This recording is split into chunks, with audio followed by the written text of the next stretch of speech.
Bonjour, bonjour, bienvenue dans le webinaire Manager dans un monde en évolution. Comment relever le défi? Est-ce que quelqu'un dans le groupe peut m'indiquer dans le chat si vous m'entendez bien, si tout va bien? Voilà, avant que je ne démarre, de façon à être sûr, dites-moi si vous m'entendez bien, si le son est bon. Merci Aurélien, excellent. Donc bienvenue, je suis Jérôme Boquet, je dirige Ecos Concept que j'ai fondé il y a de nombreuses années. Et je vous propose, aujourd'hui d'aborder un sujet qui est, très demandé actuellement par, beaucoup de managers dans les différentes interventions que nous menons. C'est, comment je m'y prends? Qu'est-ce que je fais? Comment faire? Et donc pendant 30 minutes, hein, c'est une version de 30 minutes, je vais aborder différents points avec vous. J'ai prévu de partager des retours d'expérience, mais aussi de vous solliciter. Et donc si à un moment donné, vous avez une question, un point, un élément que vous aimeriez qu'on partage, le webinaire va être en 3 parties. Première partie, assez rapidement, ce que l'on attend d'un manager lors de changements, mais aussi, bah, moi, en tant que manager, ce que je dois faire, dans un changement. Deuxième point, et de plus en plus on a ça, ça change dans le changement, hein. On verra 2 situations, types. Avant, c'était je lance un changement et puis au bout d'un certain temps, on arrive au bout avant d'atteindre, le suivant. Maintenant, ça change dans le changement, comment faire? Et puis on laissera un dernier temps pour les questions-réponses. Mais, si vous posez des questions, je vais vous solliciter plusieurs fois, je peut-être que cette séquence, sera plus courte et cetera. Donc, n'hésitez pas à partager vos questions, vos attentes, vos points. Un webinaire, c'est aussi fait pour ça. Juste en quelques mots, qui on est EcosConcept. Depuis très longtemps, on est sur le fait de renforcer la capacité, des personnes. On intervient aussi bien sur la façon de faire, hein, les modalités pédagogiques en salle, à distance, la gamification, l'accompagnement individuel et collectif et cetera. Et on intervient aussi beaucoup sur des sujets tels que, le changement, le management, le projet, le travail en équipe. Et par rapport à ça, juste si je regarde sur le changement, on intervient sur 3 dimensions depuis longtemps, sur le changement en général, ceux qui changent dans le management, ce qu'on va voir aujourd'hui, mais aussi ceux qui changent dans le changement, hein. Passer de travailler, en équipe à travailler en mode projet, bah, ça amène des changements dans la façon de fonctionner. Et depuis des années, on met en place différentes actions. Je vous présente ça parce qu'ensuite, je vais vous partager de nombreux retours qu'on a eus tout au long de notre travail. Donc on intervient en mode synchrone, en salle ou à distance. On accompagne des managers sur des changements, on forme des managers, on crée des modules pédagogiques, on accompagne des collectifs et à ce moment-là, on travaille beaucoup sur ce qui change, ce qui ne va pas changer, ce qui est en train de changer, ce qui a changé dans le passé et qui a bien fonctionné, ce qui n'a pas bien fonctionné et cetera. On intervient aussi en asynchrone, hein, on a un partenariat avec Youno. On est les experts de Youno, pour la formation qui s'appelle «Manager le changement», ce qui nous permet de rencontrer dans des formations interentreprises, beaucoup de personnes de différents environnements. Et dans une des classes virtuelles, on traite systématiquement cette situation de «ça change dans le changement». Et c'est un grand sujet. Et puis, dernier point, moi je suis un spécialiste de la gamification, du jeu pédagogique et cetera. Et au fil des années, j'ai créé et on utilise un grand nombre de modalités pédagogiques. Et donc voilà, donc je vais vous partager, ce que j'ai, recueilli au fil des années, mais aussi ce que les personnes de mon équipe, parce qu'on est plusieurs à intervenir, me disent sur, ça change dans le changement. Alors si on démarre, les grands points qu'on retrouve en période de changement par rapport au rôle et action du manager, on retrouve le grand classique de «ça bouge en ce moment». Hein, on est rentré, alors moi j'aime bien cet acronyme VUCA ou VUCA. Le monde est volatile, incertain, complexe, ambigu. Autrement dit, dans la vie, dans le quotidien des managers, c'est rock'n'roll, hein. Déjà quand on prend un poste en tant que manager, on change.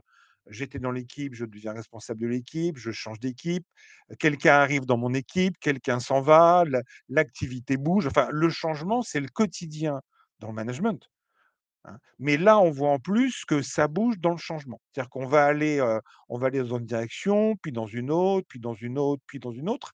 Et donc, finalement, on est passé d'un moment où on gérait un changement au fait qu'on va gérer le changement permanent. Alors, si ça vous intéresse, sur notre chaîne Webikeo, j'ai enregistré un webinaire où je rentre dans le détail sur, la nécessité de renforcer la capacité des managers à conduire les changements, regarder-le et puis ensuite échanger avec moi. Et puis, on a maintenant le fait que dans le management, mais c'est pas nouveau, on rentre dans l'incertitude, hein, on a beaucoup de mal à prédire l'avenir. Le passé, on peut voir ce qui s'est passé, mais l'avenir, c'est compliqué. Et donc, on va retrouver les 3 grands éléments qu'on attend d'un responsable d'un collectif. Alors, manager hiérarchique, non hiérarchique, chef de projet, responsable transverse, et cetera. On a donné un cap et un sens, vers où on va et pourquoi on y va. Deuxième point, improviser des réponses. Ça, c'est le principe de l'incertitude. C'est-à-dire en avançant, on va improviser et on va voir qu'il y a des personnes qui sont à l'aise dans cette incertitude et il y a des personnes pour qui ce changement peut créer des grandes incertitudes. Et enfin, le troisième point, c'est sécuriser les acteurs.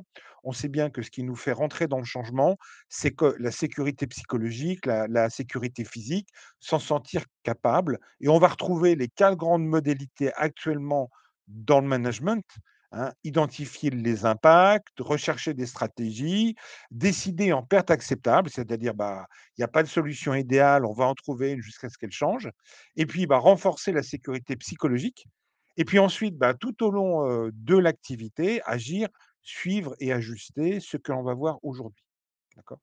Et si on retrouve les grands éléments dans le management, on va retrouver 4 grandes dimensions, hein, du sens, heu qui va faire quoi? Comment on va y arriver? Qui ça impacte? Qui dans l'équipe, ça change rien, pour d'autres ça change et cetera. Ensuite, comment, on va y arriver ensemble? Comment améliorer la façon dont on travaille? Et enfin, le dernier point, bah, c'est comment atteindre les objectifs qui sont fixés et c'est surtout, dans un changement, bah, préserver, enrichir, développer son leadership en ayant 2 choses, c'est bien l'atteinte des résultats attendus, hein, satisfaction, des utilisateurs, des adhérents, des équipes internes, mais aussi, l'ambiance, le sentiment individuel et collectif, le fait d'avoir envie de continuer ensemble. Alors maintenant, ce que je vous propose, c'est qu'on regarde un petit peu les effets quand ça tangue et ça change. Mais ce que je vous propose, c'est que vous partagiez dans le chat, dans la conversation, bah, quels sont les changements en ce moment ou récemment, que vous avez dans votre quotidien et qui font que votre pratique managériale ou les managers que vous accompagnez se retrouvent au fait que ça tangue et ça change. Donc dites-nous dans le chat, dans la conversation, quels sont les changements en cours, qu'est-ce qui change en ce moment? Et en quoi, parce que ça serait intéressant qu'on revienne après sur quoi faire par rapport à ce que je vais vous présenter. Donc allez-y dans la conversation, dites-nous, dites-moi, qu'est-ce qui change? Ça va quelques instants que ça arrive. Ti ti ti ti ti ti. Ti ti ti ti ti.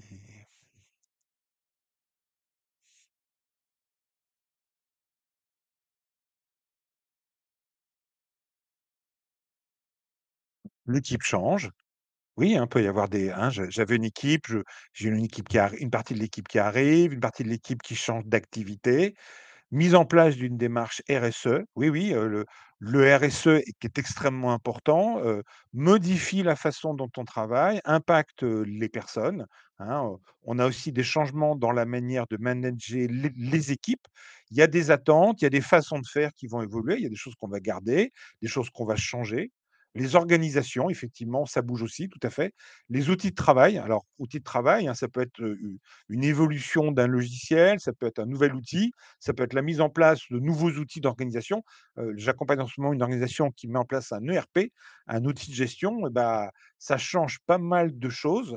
Mise en place d'un bureau des projets, recensement des demandes, arbitrage. On a, alors c'est un autre webinaire que j'ai animé sur Webikeo sur la conduite de projet. On a effectivement souvent beaucoup de projets sont en parallèle et c'est important d'avoir à un moment donné, des personnes qui vont, prioriser, qui vont, parce qu'on a beau avoir beaucoup d'ambition, on a quand même des ressources limitées et donc tous ces éléments qui peuvent être extrêmement positifs amènent à ce que ça tangue et ça change et ça va amener à ce moment-là des choses qu'on va devoir mettre en place et si on regarde, La situation alors les attentes de la génération Z, oui, effectivement. Alors attentes de la génération Z qui peuvent être extrêmement ne pas changer ou beaucoup, changer. Donc j'ai une situation, je la connais, je peux râler tous les jours sur le fait que ça va pas, mais je la connais, je m'y suis fait, dans le passé, j'ai dû changer, mais maintenant je suis assez stable et à un moment donné, il y a un changement. Alors il peut être un changement, que moi en tant que manager, j'ai décidé, un changement qui était demandé par des personnes de l'équipe, un changement qui était demandé par l'organisation ou un changement qui était lié à des éléments extérieurs. Et à ce moment-là, on va aller vers une situation nouvelle, plus ou moins connue et on va retrouver alors j'étais à A, je passe à A', c'est-à-dire que A évolue, on retrouve beaucoup de A, il y a un petit peu qui change. AB, c'est-à-dire on garde un peu de A, mais B, c'est pas mal de nouveautés et puis il y a des fois on passe de A à B, c'est-à-dire qu'il y a beaucoup d'éléments qui changent et il y a beaucoup de choses qui vont mettre en incertitude et à ce moment-là, et ben, il y a le plan, hein, qui est prévu et dans la réalité, ça se passe rarement comme prévu, hein. Comme le disait, le général en chef des armées alliées durant la Seconde Guerre mondiale, Eisenhower: «Les plannings ne servent à rien, mais planifier est nécessaire, parce qu'on va prévoir le plan et on va devoir s'ajuster» et donc on va retrouver aussi bien le fait de s'ajuster que, le fait de, bah, peut-être modifier l'endroit où on devait aller. D'accord? Et ça, c'est un des rôles importants du manager. C'est pas nouveau, mais ça devient encore de plus en plus fort. Et puis, bah, on avance, et à un moment donné, il y a du stress. Le stress, c'est je me mobilise, je mets en place des actions, et un peu de stress permet d'atteindre les objectifs. Trop de stress va être dommageable. Et en général, au bout d'un moment, si le changement et le projet ont été bien menés, on retrouve une certaine, on reprend un certain rythme. Alors, on est, nous, humains, robustes, c'est-à-dire qu'on va résister au choc, mais on est aussi résilient, c'est-à-dire on va se remettre après un choc. Alors, je préfère le résilient bleu, c'est-à-dire que je me remets d'un choc et j'améliore le jeu, mais quelquefois, bah, on se remet d'un choc et on a résisté, on s'est pris des coups et on attend le suivant. Et le risque, bah, c'est quoi? C'est qu'au bout d'un moment, quand tout va bien, bah, on fait rien, on n'en parle pas, ou quand ça va pas, on continue et au bout d'un moment, il y a un risque de retrouver, dans l'équipe, et auprès des managers, le sentiment que le prochain changement, ça va être compliqué. Et c'est souvent lié à un manque de temps, hein, parce qu'on trouve toujours du temps quand ça va pas, mais paradoxalement, quand ça va, on prend assez peu de temps. Pareil, il y a un autre webinaire qui s'appelle «Comment aider vos collaborateurs à prioriser» et vous allez retrouver des conseils pour sortir un petit peu de cette urgence. On continue, au bout d'un moment, voilà, ça va un petit peu mieux, et puis, bah, ce qu'on va voir là, c'est qu'il y a un risque, bah, si on fait rien, c'est qu'à force, d'enquiller, les changements non réussis, parce qu'en plus, nous humains, on a tendance à ne voir que, les risques, les ratés, les échecs et il y a un risque, alors qu'on en a réussi certains, l'équipe et les personnes aient ce sentiment d'une descente aux enfers, on est mal barré. Ce que l'on va avoir aujourd'hui, c'est la nécessité, l'impériosité de travailler sur il y a des changements, il y a des fois ils sont plus ou moins réussis, il y a des projets plus ou moins adaptés, mais il y a surtout ce sentiment, on en est capable, c'est possible, le prochain changement, on y arrivera. Alors, dernière promo que je vous présente, j'ai effectivement un autre, webinaire qui s'appelle «Conduite de la transformation, les 5 clés pour renforcer la résilience des collaborateurs», où effectivement, je partage les éléments à mettre en œuvre pour progressivement renforcer cette résilience. D'accord? Alors, maintenant, hein, vous en avez parlé précédemment, on retrouve les grands éléments qui changent, hein, c'est que ça change dans le changement. C'est qu'on va retrouver dans les équipes beaucoup d'effets qui sont qu'il y a eu des grandes annonces, hein, mais bah, peu de temps après, il ne se passe pas grand-chose. Hein, alors c'est normal quelquefois parce qu'il y a des délais, parce qu'il y a des difficultés à la mise en œuvre, mais quand des annonces sont faites souvent en grande pompe et qu'il ne se passe rien après, la fois d'après où on annonce un changement, beaucoup d'équipes attendent, ne se mettent pas en mouvement. Et puis on va surtout travailler aujourd'hui le deuxième et le troisième, hein, qui sont, voilà, un changement est à peine amorcé qu'un autre le remplace Et puis, bah, un autre, qui est, voilà, il y a eu des efforts, mais en avançant, on se rend compte qu'il y a des choses à bouger dans ce qui était prévu parce que c'était pas adapté. D'accord? Et donc, si on regarde par rapport à cette situation, on va retrouver un élément extrêmement important, c'est l'aspect reprise. C'est-à-dire que, A, j'ai vécu un effet, on a changé, il y a une période de survie, de stress, et puis normalement, on devrait arriver au bout, mais à un moment donné, ça coince. Et je vous proposais une situation classique qu'on retrouve dans beaucoup d'organisations. Voilà, votre équipe s'est engagée dans un changement majeur. Après plusieurs semaines de doute, d'incertitude, de stress, ça commence à aller mieux. Et puis, bah, au bout de plusieurs semaines, décision prise par la direction, le changement s'arrête, on revient à la situation antérieure. On revient à votre avis, que faut-il faire en tant que manager quand on est dans cette situation? Allez-y, partagez vos bonnes pratiques, hein. La décision est prise par, l'équipe projet, par la direction de stop, hein, on revient à la situation d'avant. Qu'est-ce que l'on doit faire en tant que manager? Comment s'y prendre, hein, quand on est dans cette situation? Alors, expliquer les raisons, Isabelle, oui, absolument, hein, expliquer les raisons. Alors, quelquefois, il faut les demander parce on a la décision, mais on n'a pas forcément les raisons. Communiquer de manière transparente, oui, absolument, absolument. Allez-y, allez-y, parce que ce qui est intéressant, hein, c'est d'avoir votre retour d'expérience.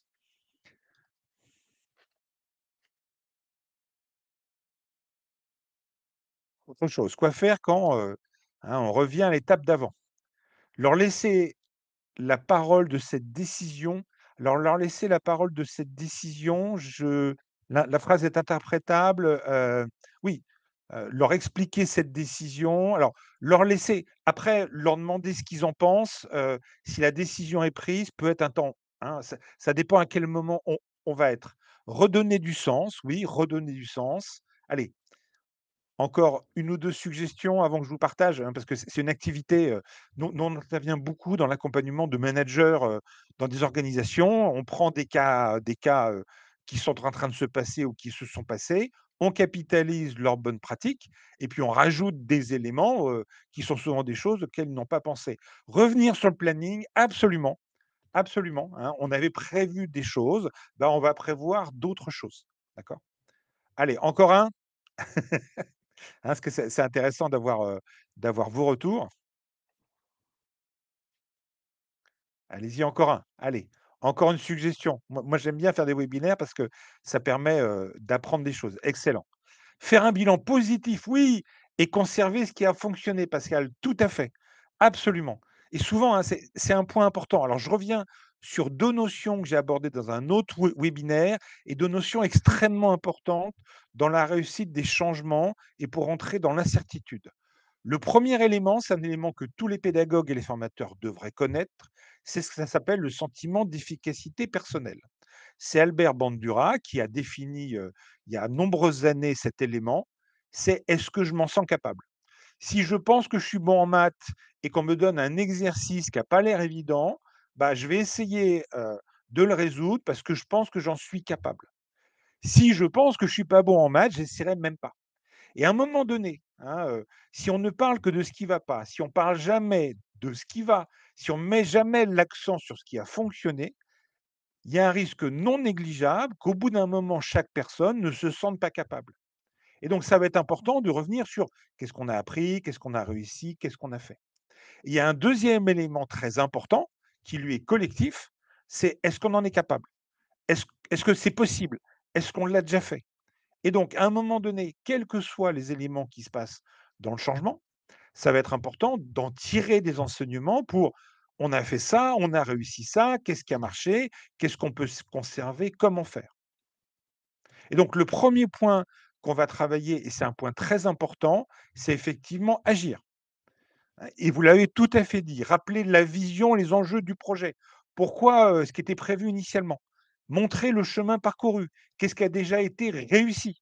Hein, voilà, on devait aller là, voilà pourquoi on devait y aller, voilà ce qu'on a réussi à faire, voilà ce qu'on a fait, voilà ce qui est en cours. Maintenant, bah, vous l'avez dit, informer sur ce qui amène à changer. Quels sont les éléments, les décisions, un concurrent qui a changé sa stratégie, une nouvelle technologie, une nouvelle législation, le fait de devoir prioriser, le fait que la solution auquel on avait travaillé, bah, finalement en avançant, il s'avère que c'était pas la meilleure, on en change. Et comme vous l'avez dit, souligner ce qui ne change pas, hein, ce qu'on va garder, parce que finalement, même si on revient à la situation d'avant, on revient jamais vraiment à la situation d'avant. Qu'est-ce qu'on garde? Qu'est-ce qui va changer? Et puis, bah, se remettre en dynamique de voyons ce qui est prévu.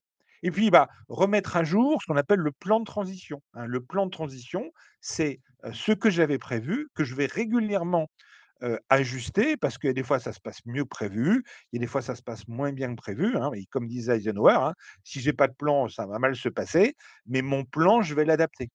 Et puis, bah, comme vous l'avez évoqué, répondre aux questions, si on en a, sur pourquoi, vers quoi on va aller, et puis, bah, co-construire la suite en tirant enseignement de ce qu'on a gardé, de ce qui a fonctionné, de ce qui a été utile. Et ça, c'est un point extrêmement important.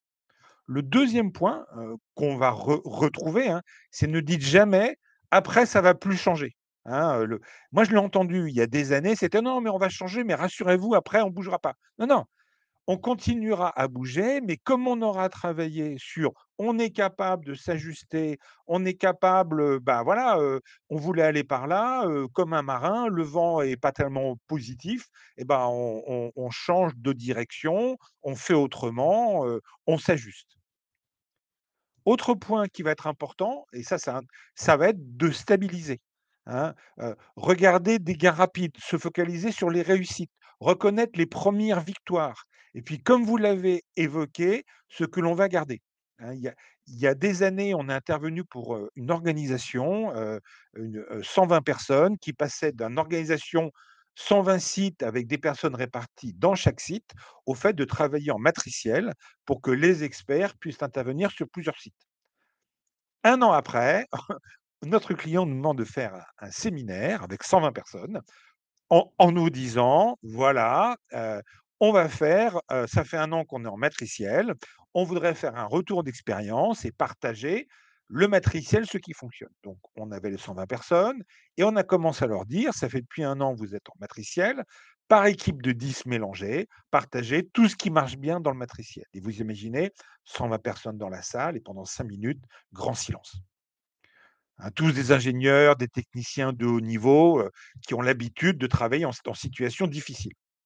Et puis au bout de 5 minutes, ils ont commencé à écrire tout ce qui va bien, puis au bout d'un quart d'heure, on leur dit: «Bah, maintenant, qu'est-ce qui va moins bien dans le matriciel? Quelles sont les difficultés?» Et puis troisième étape, bah, regardez, heu, par rapport à ce qui a été réussi, comment vous pourriez améliorer ce qui dysfonctionne en ce moment? Et il y en a au moins une vingtaine sur les 120 qui sont venus nous voir pendant la première journée en disant: «C'est la première fois que dans un séminaire, on prend un petit peu de temps pour regarder ce qui fonctionne». Et 1 an après, le client nous a dit: «Bah, le matriciel, ça marche pas tant que ça. On va revenir à l'état d'avant en gardant des éléments». Bah, on aura travaillé avec eux en disant: «Voilà, vous allez revenir à l'état d'avant. Qu'est-ce que vous gardez? Qu'est-ce que vous allez capitaliser? Quels sont, parce que c'est pas parce que vous quittez le matriciel qu'il y a pas des choses que vous allez capitaliser». Bah, effectivement, les participants ont apprécié le fait, qu'on conserve, qu'on se serve de ce qui avait, fonctionné. Dernier point qui va être important, et en tant que formateur, j'attire votre attention sur ce point-là, hein. Je vous ai mis en haut à droite, on n'apprend pas de l'expérience. C'est pour ça que ça va être important d'utiliser, vous avez à droite ce qu'on appelle le cycle de Kolb. Je vis une expérience. Qu'est-ce qui s'est passé? Qu'est-ce qui a été fait et qui a été efficace? Commencez par ça et rentrez dans le détail, hein, parce que si le groupe dit: «Bah, on a bien communiqué, c'est bien, mais c'est pas exploitable», qu'est-ce qu'on a bien communiqué quand? Qu'est-ce qui a été efficace? Ensuite, quelles difficultés on a rencontrées et les solutions qu'on pourrait mettre en œuvre? Qu'est-ce qu'on en tire comme enseignement pour d'autres changements? Et puis, bah, quoi faire actuellement et plus tard pour ceux qui arrivent? Et quand on accompagne des collectifs dans les changements, on commence en général par un retour d'expérience des précédentes années sur tous les changements que vous avez vécus de façon individuelle et collective. Et en faisant cet exercice, ça permet à beaucoup de personnes de prendre conscience qu'ils ont réussi plein de changements. Donc effectivement, c'est un point important pour le manager. Autre point qu'on va rencontrer, ça c'est une autre situation, ça tangue dans le changement. C'est-à-dire, bah, ça a bien démarré et puis, bah, en avançant, ça fonctionne moyen, il y a des difficultés. Le logiciel qui va être formidable, bah, il est pas si formidable que ça. Votre organisation, qui devait être géniale et bah, elle est peut-être géniale, mais dans la réalité, ça coince un peu. À votre avis, qu'est-ce qu'on doit faire en tant que manager quand on a ces situations-là? C'est-à-dire que, bah, il y a un écart entre ce qui était prévu et le réel. Allez-y, même principe, qu'est-ce que vous nous conseillez comme bonne pratique? Moi, je vais ensuite vous partager les éléments, sachant que, hein, mon document, vous y avez accès, vous pourrez le récupérer et si vous souhaitez qu'on vous aide ou qu'on intervienne, pour vous, pour votre équipe, pour vos managers, contactez-nous. Alors, à votre avis, quoi faire quand ça coince? Dans une formation projet, un jour, un participant disait: «Je voudrais avoir un projet qui fonctionne toujours comme c'est prévu». Son collègue lui a répondu: «Ben, dans ce cas-là, c'est pas un projet». Donc à votre avis, qu'est-ce qu'on doit faire quand ça coince un peu dans le projet? Communiquer, oui, Isabelle, absolument, communiquer, mais comme voilà, communiquer, ouais, autre chose? Alors là, c'est un webinaire, mais vous imaginez bien quand on intervient, on pratique les pédagogies actives, participatives et cetera, hein, c'est être à l'écoute des difficultés, rappeler les objectifs, rassurer. Oui, Mathis, oui, Pascal, effectivement. Autre chose? Alors, si vous étiez en salle, je vous mettrais en sous-groupe, et cetera, hein, mais là, reprendre les données et les analyser, oui, mais reprendre les données, en tout cas, pas forcément moi le faire, hein. Je vais revenir sur ce point-là. On peut le faire, mais c'est encore mieux si ça vient de l'équipe. Proposer des binômes, un qui maîtrise avec un membre d'équipe moins à l'aise. Oui, si effectivement les problèmes apparaissent, faire en sorte que les personnes qui sont à l'aise accompagnent ceux qui sont moins à l'aise et cetera. Donc on va retrouver des éléments accompagnés. Alors on va retrouver des éléments que j'ai présentés avant, mais on va retrouver d'autres éléments un peu particuliers. Donc déjà, hein, c'est normal que ça se passe pas bien, ça s'appelle un changement, hein, parce que ça tangue, mais l'important, hein, je reviens, hein, se sentir capable de. Et donc, quand s'attend, que ce que l'équipe attend de son manager, c'est pas qu'il y ait pas de tempête, et ça se passe super bien, hein. C'est qu'on tienne la barre et qu'on mette en place des actions. Et par rapport à ça, on va retrouver déjà se dire: «On en est où?» Est-ce que le problème vient du projet? C'est-à-dire la solution qui était imaginée n'est pas forcément adaptée? Ou est-ce que le problème vient de l'application du projet pour que les gens changent? Et très souvent, j'ai remarqué qu'il y a beaucoup de projets qui fonctionnent beaucoup sur l'aspect technique, sur la solution, mais assez peu sur l'accompagnement. Donc d'où vient le problème? Est-ce que le problème c'est, l'entreprise a acheté un outil collaboratif pour qu'on collabore plus, mais le problème c'était pas un problème d'outil? Ou est-ce que, bah, effectivement, la solution qui a été déployée était efficace, mais bah, on n'a pas forcément pensé à l'accompagnement ou par rapport à ce qui était prévu, il y a un écart. C'est-à-dire moi, dans mon équipe, j'ai une situation différente de celle qui a été identifiée par l'équipe projet pour préparer le projet. Et donc, on va regarder, il y aura 3 grandes situations, hein, le projet est initié par moi, moralité, bah, je vais pouvoir l'adapter, modifier des choses. Le projet est initié par l'organisation, bah, il y aura des choses que je pourrais modifier, puis d'autres pas. Et puis le projet est imposé par l'environnement, c'est pareil, hein. Alors dernière promo, il y a un autre webinaire sur le projet que vous pourrez regarder. Autrement dit, sur notre chaîne, il y a plein de webinaires super sympas et un des éléments qui va être important, ça va être effectivement de reconnaître la difficulté en étant solidaire de l'organisation, hein, en tant que responsable. Toujours ne jamais dire du mal de l'organisation parce qu'on est nommé par l'organisation, mais on est là pour accompagner son équipe pour réussir cette nouvelle étape. Et puis beaucoup travailler sur le comment faire pour. Et on va retrouver à ce moment-là, moi ce que je vous conseille, hein, c'est bien sûr on peut avoir des idées, mais c'est encore mieux si on le fait faire par l'équipe. Une première phase d'étude, demander à 2 personnes, bah, regardez ce qui arrive, regardez ce qui était prévu, étudiez la situation et puis, bah, faites-nous des propositions, d'éléments. Regardez ce qui dysfonctionne, pourquoi ça dysfonctionne, qu'est-ce qui est prévu et cetera. Et puis, bah, 2e étape, qu'est-ce qu'on pourrait faire nous dans l'équipe? Parce qu'il y a des fois, on ne peut pas agir au niveau de l'organisation, mais on peut agir sur ce qui se passe dans l'équipe, hein. Et le sentiment d'efficacité personnelle, c'est faire avec ce qu'on a et faire au mieux. Et puis ensuite, on va travailler sur, je le mets en œuvre et puis je fais en sorte que ça soit suivi. et on n'est pas obligé de tout faire, on peut déléguer. Je confie à une personne le fait de faire une étape, je confie à 2 personnes, moralité, je fais en sorte que un, on s'adapte par rapport à l'évolution et 2 en plus, les personnes se disent: «La prochaine fois, ça se passera bien parce qu'on en est capable». Dernier point que je voulais aborder avec vous, c'est un élément qui a été remis en avant par l'agilité, mais qui est vieux comme le monde. Ça s'appelle la quatrième mi-temps au sport. C'est aussi regarder, voilà, si on regarde ce qui s'est passé, qu'est-ce qui a bien marché et qu'on va garder? Ça, c'est un aspect important. Qu'est-ce qu'on modifie? Qu'est-ce qu'on fait évoluer? Et c'est plus facile. Et puis ensuite, on va regarder qu'est-ce qui n'est plus adapté? Qu'est-ce qu'on devrait modifier? Qu'est-ce qu'on devrait changer? On choisit quelque chose de simple, qu'on confie à une ou plusieurs personnes pour tester. Moralité, la fois d'après, on débrief en disant: «Alors, qu'est-ce que ça donne et comment?» Moralité, on s'est ajusté. Moralité, en tant que manager, on tient la barre. Moralité, ça se passera mieux pour le prochain changement. Alors, est-ce que vous avez des questions? Est-ce qu'il y a des éléments? Je suis en train de me rendre compte que j'ai un peu débordé. Peut-être que 30 minutes, la prochaine fois, je prévoirai 45 minutes. Est-ce que vous avez des questions? Est-ce que vous avez des éléments sur lesquels vous souhaiteriez que je revienne, allez, dans les 5 minutes qui restent? Dites-moi,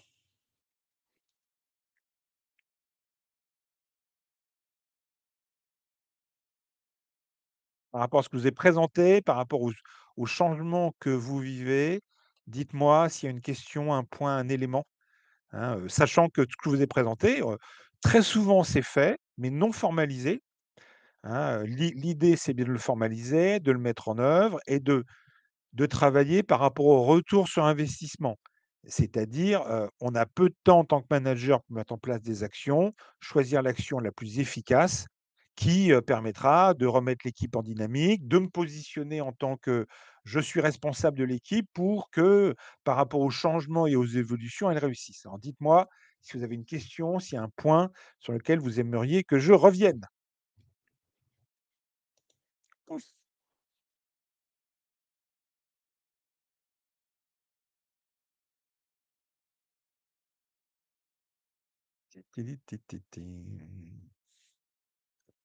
Alors si vous écrivez, dites-le moi. Pouf, pouf, pouf.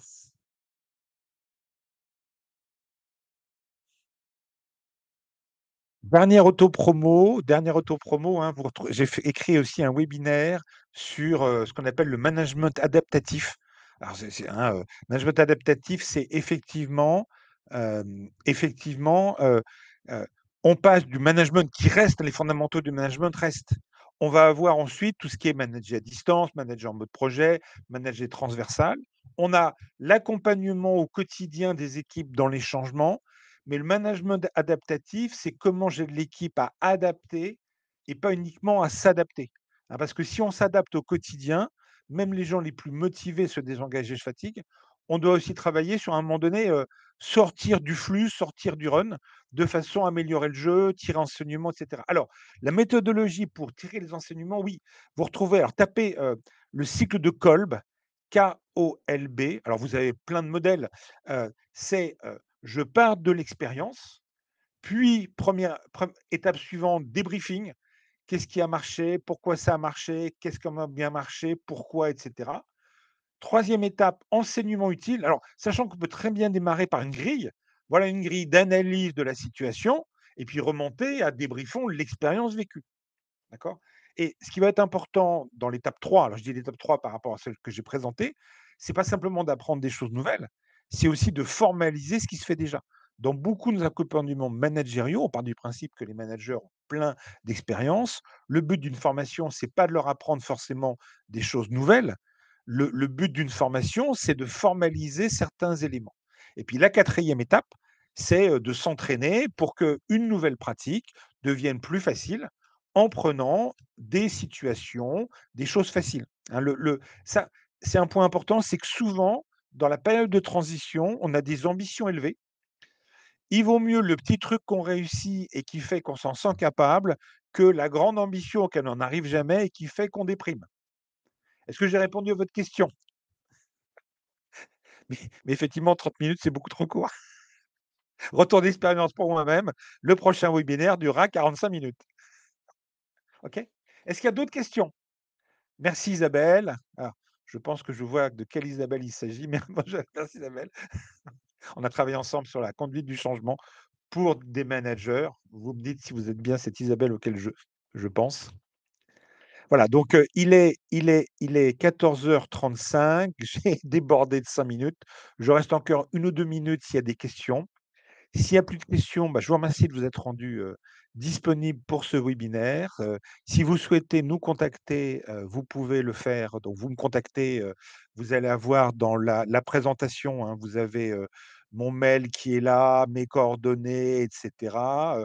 Contactez-nous. Moi, je publie régulièrement sur LinkedIn, par rapport au sujet que je vous ai présenté et donc je vais vous souhaiter une très bonne après-midi, une très bonne semaine. Ah! Donc j'ai une question, autre question. Est-ce que alors oui, alors banni, alors banni, merci. Alors YL, je ne sais pas si voilà YL parce que j'en sais pas plus. Merci Dorothée. Alors, hem, oui, ces acronymes sont intéressants. Je trouve, quand on parle à des managers que vous voyez, c'est une grande différence entre, en tant que professionnel, avoir des éléments dont on va se servir, du des éléments qu'on va utiliser, par exemple, avec les personnes qu'on accompagne. Alors Banni, VUCA et cetera sont super intéressants. Heu, je fais régulièrement, cet essai. Déjà, Vika, VUCA est peu connu par des managers terrain. Je trouve que VUCA est plus simple, plus opérationnel, moins stressant que Banni, hein, et c'est un point important en pédagogie, hein. En tant que professionnel, on doit avoir des grilles de lecture, mais toujours se dire: «Qu'est-ce qui sera utile pour la personne qu'on accompagne?» Et je trouve, de mon point de vue, mais je suis prêt à en changer, que VICA pour des managers, des chefs de projet, permet très rapidement de rentrer dans l'opérationnel, alors que Banni, c'est un peu plus anxiogène. Hein, mais c'est mon point de vue et je suis prêt à en changer, hein. Merci à vous, bon après-midi. Je vous souhaite d'excellents changements et puis je vous dis à très bientôt. Hem, alors, vous avez une formation où vous parlez de cela? Alors oui, enfin, oui et non. C'est-à-dire que dans les formations managériales, dans les formations conduite de projet, dans les formations réussite des changements, dans les formations de formateurs, on va utiliser à un moment donné des éléments qui permettent à nos participants de mieux comprendre ce qui se passe. Sur ce que je vous propose, c'est qu'on continue nos échanges. Après, vous avez mes coordonnées, hein, contactez-moi. Merci, bonne journée, au revoir. 5, 4, 3, 2, 1. C'est fini.